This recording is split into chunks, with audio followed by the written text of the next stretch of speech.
Hi Noor, got your message. I got your YouTube video. First of all, sorry about your grandfather. No problem if you need more time with the website. That's not a priority, and just be with your grandfather. That's fine. You can take a few more days, no issues there. I saw your video. I'm not exactly sure what you're doing wrong, but I'm going to walk through it on this. Same thing. I'm going to upload a picture.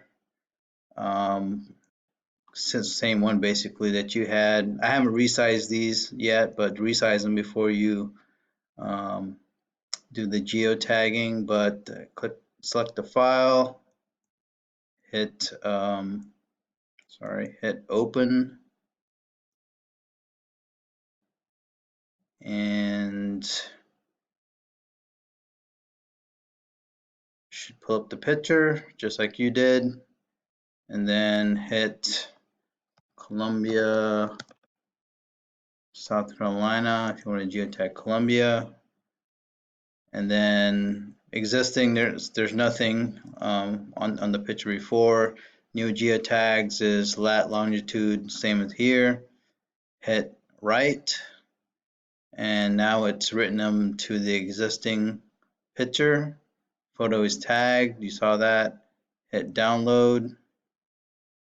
It's downloading. Like I said, haven't resized it, so it's full size. So then if I want to open it, the file, I can check it two ways. So I'll open the file. If I go into Windows, just file info, and it shows Columbia location. So it's definitely working. You can also, if I also clear this, and let's say I check in here, upload that picture I just downloaded, go to my downloads, and where is it? Yeah, brick mailbox. So download it after geotagging,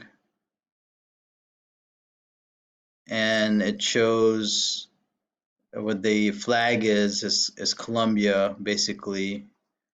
I can zoom in, but anyway, the existing geotag is the same as where the location marker is. So existing and new is the same. So that means it's already has existing geotags for Columbia, South Carolina. So it should work, shouldn't be an issue. Maybe just go over the steps you're taking and let me know if you still have issues. Thanks.